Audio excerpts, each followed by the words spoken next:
Hey everyone, Sergio here with the Rideshare Guy. What do we say on Show Me the Money Club? Work smarter, not harder. If you aren't using the Solo app, which I have been for the past year and a half, you may be working a lot harder than you need to. Let's change that. Download the app, link your account where you can manage your income, track your expenses, as well as your taxes. Not only that, but you can plan by optimizing your time, make more money, and even guarantee your daily pay with guaranteed earnings. Download the Solo app today. Begin to work smarter, not harder. Link is in the description. Let's get back to it. All right. Well, let's talk about the Lyft fee cap, which is now over because it's June 2nd. So May 31st rolled around. What's it looking like? What's it looking like?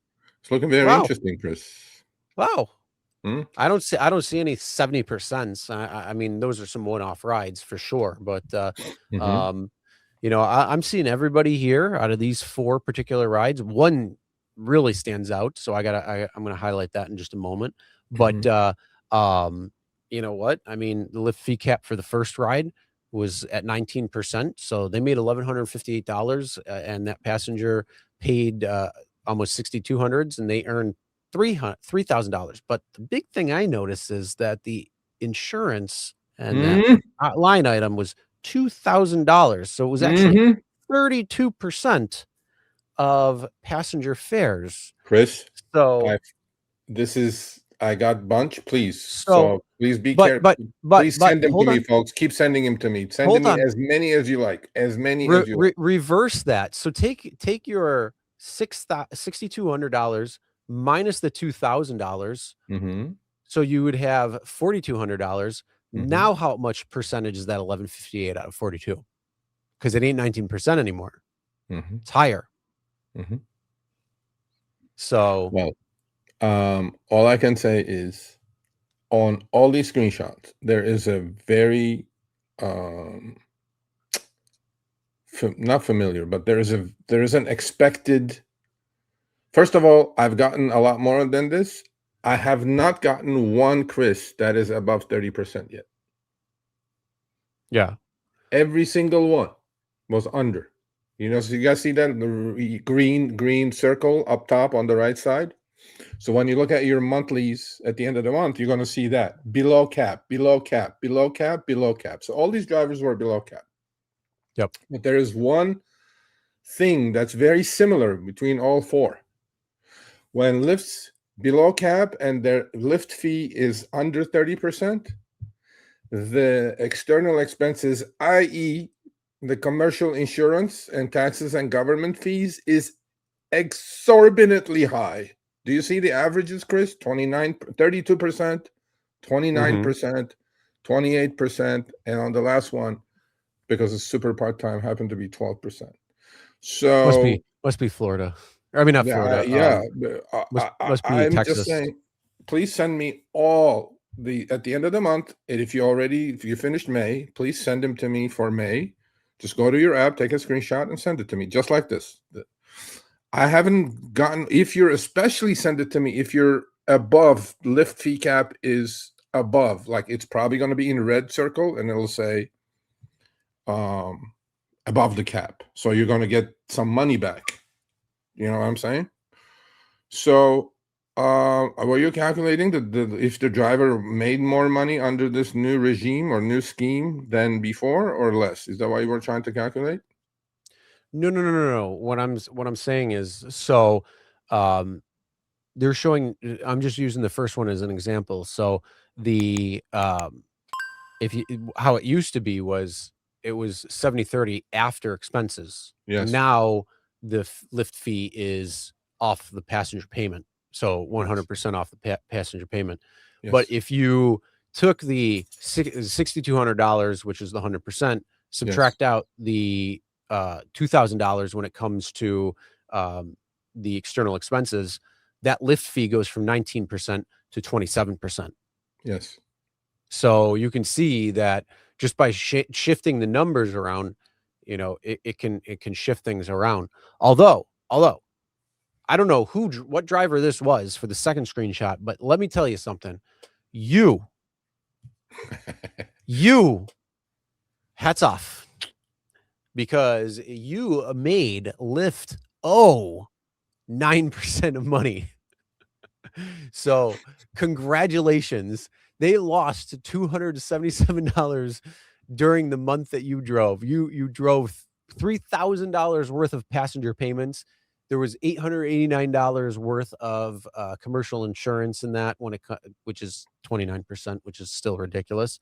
But Lyft had to cover your payments by spending $277.48 out of their money that they took. So you had a negative 9% Lyft fee. Congratulations. Hot dog. That is awesome. All these other drivers at 19%, 15%, 12%. You know what? You gotta do a little better. Negative 9%. Now, if you're somebody who Lyft fee is negative, send the screenshots. If you have something that's above 30%, send the screenshots. Well, the other thing I want you to send is if the Lyft cap is above 30%, send me that screenshot as well. So the old system, Chris, as I've said it a million times, the hocus pocus was those two line items, external expenses and Lyft service fee, is interchangeable. When Lyft service fee was very high, external expenses were low. When external expenses were very high, Lyft service fee was very low. Okay? Mm-hmm. Okay. Well, under this one now, under this ruling, the other thing is that I'm trying to understand here is, so the driver take on the first one was 49%. Driver take on the second one, because Lyft was negative, was 80%. Nice. Driver take on the third one was 57%, and the driver take on the last one was, because super part-time, is 70-some%. So either this says, because I'm trying to compare the pre versus the new, the old versus the new, right? So if we were to take the first one and $6,200 and deduct pre, right? And deduct $2,000 from that, we would be left with what? $4,200, right? Mm-hmm. Right? So out of that 4,200, there would be a 70-30 split, correct? The old way? Yep. Which would be considered, Lyft's fee would be considered 27% in the old way. Right. So does this show that Lyft is, so was I wrong assuming that Lyft is going to make more money this way? Lyft is actually making less money now, so we should be shorting Lyft stock instead of buying Lyft stock? Because it seems like it to me. No. I don't know. I mean, that's the thing. On these particular drivers, you'd have to know what it was like pre-May 1. You'd have to see what their average take rate was, over, the extended amount of period, just so you could see what was the Lyft fee, what was the external fees, what was the driver actually earning compared to the passenger payments. And then you could kind of extrapolate. But what I'm saying is, they say that the average take rate for Lyft was 14%. Yes. So that means, let's just use $100 ride. If you had a $100 ride and you had $15 taken out for external expenses, then that would be $85. That would be split between Lyft and Uber. Lyft and the driver. And 70% of that remaining would go completely to the driver. If there was anything where Lyft took more than that, then they would pay back on that top off at the end of the week. Obviously now it's the month, but what would change is, if they said 14% on $85 is much different than 14% on $100 out of that passenger payment, because now they could say, well, our take rate hasn't changed. It's still 14%. But the problem is, if they did that, there's just because they switched it from the order operations to before external expenses, now before was after, then that same 14% changes. So that means that the 14% is based off the $100. So that's $14 instead of $10.90 or whatever it is. Yeah. Well, I'm going to do a real quick calculation here. Hold on a second. I'm going to do the old way. So it's $6,200. I mean, the only thing that would have shifted here is that the percentage of what the Lyft fee is would change. So instead of being 19%, it would show 27%. Okay, so under the 70/30 after external expenses, driver would have gotten paid $2,940. So now he got paid $3,038. Pretty similar. Exactly. But that's the you can't say that because because a lot of drivers still weren't getting top offs. So the Lyft fee was still under 30%. That was only if the Lyft fee at the end of the week was over 30% that they would make that shift. So nothing in this would change. The only thing that would change is the percentage value. So you would see 100% of passenger payments, 32% of external fees, and then the Lyft fee would go from 19% to 27% because it's $1,158 out of what's remaining of the $4,200. So it would jump from 19% to 27%. So it looks like it might be less now, but in actuality, it's because they're doing it the same. So you can't say if there's been any change out of these screenshots. You would have to know what it was pre-May 1st, and then you'd have to follow that up with what is going on throughout May. And that's true. The only thing is June, July. So please, community, help me out with this. Send me all these screenshots. This just like this. Okay, just take one screenshot of your monthly recap from May because month ended now. Specifically, if you're above cap. That number one.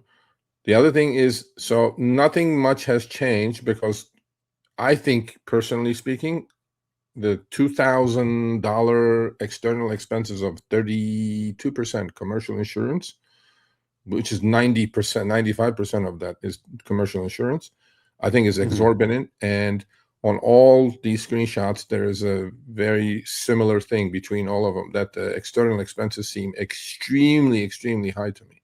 Right, for what the job is. And I mean, a driver can buy a commercial insurance for a lot less than $2,000 a month, any state, including California. Okay, so and this kind of ties in with our show next week with Consumer Watchdog, because they're alleging that all this money is going into some captive insurance company in Hawaii. And then that money is getting come through as free cash flow. No taxes are paid. And then the money is being spent on AVs. The money is being spent on purchasing other companies and things like that. That I cannot prove, but that's the alleged scheme that's going on. And but please keep sending me these screenshots. I want to see if the Lyft fee is very high, if the external expenses are very low on that person. And so not much has changed from the previous. I just wanted to understand, Chris, if I should buy Lyft stock or sell Lyft stock. That's all. Well, I mean, the big thing is it comes down to, again, if they keep that, if they say, well, before this change, it was 14% was our take rate and nothing changed, it's still 14%. They added a ton of money. Did they? They would have, yeah, because 14% on a higher number is much higher than a lower number. Because that's a fact. Again, that's math. That's pure math. Yeah, simple math. Yeah. So, because again, if you go to that example, if you take, I mean, just $100 minus $15 in external expenses. I mean, here you could probably say 30, with seeing 30% across the board on average. But we're just going to stick 15%. So $15 out of the 100. So now you have that 70-30 split of 85. So if they're saying, hey, $14, I think that's $10.90. Check me if I'm wrong. But I think that's what it is. And then 14% on $100 before external expenses is even taken out is $14. Yeah, $14. So you can see that there's a $3.10 difference. Yeah. So, just saying, oh, we kept it the same. No, you didn't. You changed the order operations. So that's where they could potentially. And then, the other thing is the finagling of money, and where I say, like, oh, it's well above, they could have taken 35% on week 1 and then offered you a bonus on week 2 that brought it down to 10% take. But all they did was float the money from week 1 to week 2. And then, by the time week 4 rolls around, you're at 20, you're sitting at 20%. You know? Yeah. So I'm okay. Please keep sending me these. I'm creating a file with as many of these as possible. That's number one. Number two, but Matt, that's I get that, except that if you look at their earnings reports, the insurance reserves have gone into the double-digit billions on Uber. So that money is coming from somewhere. So they are reserving very high through the scheme, taking the money, flushing it through that company, and the insurance reserves are super high, and that they're not paying out. They're trying to pass all these laws to limit the liability, and they're going to clean that cash up and use it for other things like AVs and things like that. So that's what the consumer watchdog is alleging. So we'll see. Yeah, I'm moving on. Yes. All right, thanks for watching. That short little clip was from our live stream, Show Me the Money Club with Sergio and myself, Tuesdays, 6 p.m. Eastern, 3 p.m. Pacific. Make sure you subscribe, turn on all notifications so you get notified when we go live, as well as all of our awesome content. Make sure to check out this video right here, which will take you to the entire live stream, or check out this video right there. All right, drive smart, everyone.